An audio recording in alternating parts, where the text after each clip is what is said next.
Magandang araw sa inyong lahat. Ito po si Doc Ed Padama at ngayon pag-uusapan natin sa wikang Taglish or Tagalog-English yung tinatawag nating paraan ng pagsusulat ng thematic literature review. So ang literature review ay karaniwang nakikita nyo sa ikalawang kabanata ng inyong research at ito yung tinatawag ninyong RRLS o Review of Related Literature and Study. Pero ang paraan ng pagsusulat ay yung tinatawag nating thematic. So ano ba yung thematic?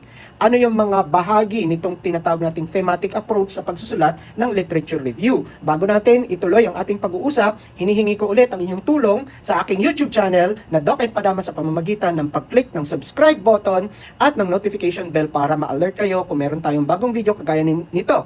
Ngayon, kung kayo ay nakapag-subscribe na, please click the thumbs up button or the like button for this particular video. Now, ang thematic literature review o ang pagsusulat ng literature review sa pamamaraan ng paggamit ng thematic approach ay ginawang ko ng tatlong bahagi at ito ay ang mga sumusunod. Una ay ang introduction, pangalawa ay ang theme, at pangatlo ay ang synthesis. So sa pamamagitan nito, mas madali nyong ma-check, makikita kung yung pagsusulat nyo ba ng literature review ay naayon o sumunod doon sa paraan ng tinatawag nating thematic approach. So ano yung introduction?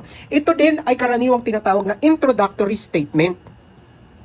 Kapag statement, maiksi lang siya. Ilang pangungusap lang yan. So, ang introductory statement, ang buod nito, ang outline nito, ang summary nito, ay karaniwang nagbibigay na ng idea kung ano yung goal ng research ninyo, ano yung goal ng inyong review ng literature, and then yung mga sumusunod na bahagi ay pag-uusapan natin dito. So, ulitin natin, ang introductory statement ay nagsasabi kung ano yung mababasa ng mga panel o ng mga critic ninyo dito sa bahagi ng inyong research, which is the literature review. Yung unang bahagi, dapat, ang criteria nito ay mga sumusunod. Yung unang bahagi, dapat malinaw at naiintindihan yung tinatawag nating paper's thesis. Ano ba yung thesis? Ito yung idea, ito yung sinasabi natin kanina na goal, na objective ng inyong study, ng inyong research. Yun ang ibig sabihin ng thesis.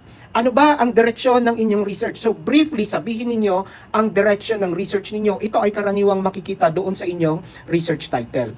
Okay? So, i-present nyo lang yon. The objective of this research is to identify the ganyan. And then, magkakaroon ng tinatawag natin transition. Ano yung transition? Mula doon sa idea or goal ng thesis ninyo, pupunta siya ngayon doon sa discussion ng review ng literature. Okay? So, yun ang pinaka role or objective ng tinatawag nating introductory statement. Then, susunod na bahagi na, kapag nagkaroon na ng transition, papunta doon sa literature review ninyo, reflect the author's rationale for the review. Author is kayo, yung nagsulat, yung researcher. Ibig sabihin ng reflect, i-present ninyo ano yung reason. Rationale refers to the reason.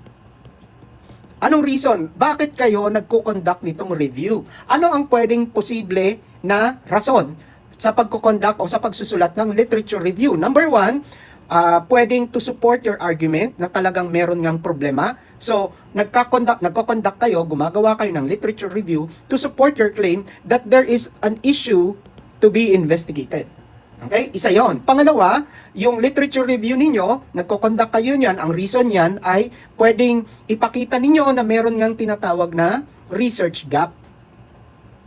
So, itong research gap na ito ay maipapakita nyo. Ang gap ay tinatawag nating vacuum.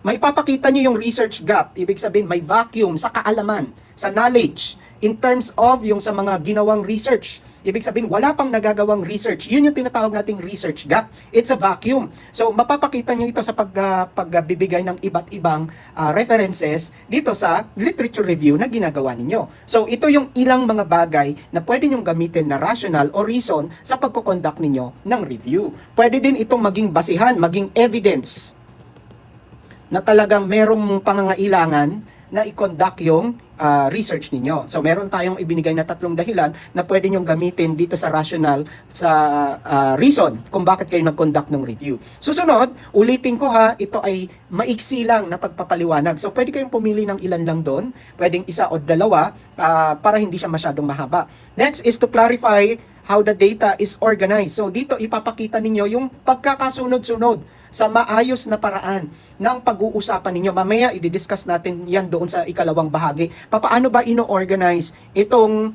data, evidence na ipapakita ninyo dito sa literature review. Meron tayong gagamitin na paraan dyan para i-organize itong mga data na ito. Yung huli, make a short transition. Transition na naman, magbabago na naman siya to the content of the main body. Ito yung main body natin doon sa theme.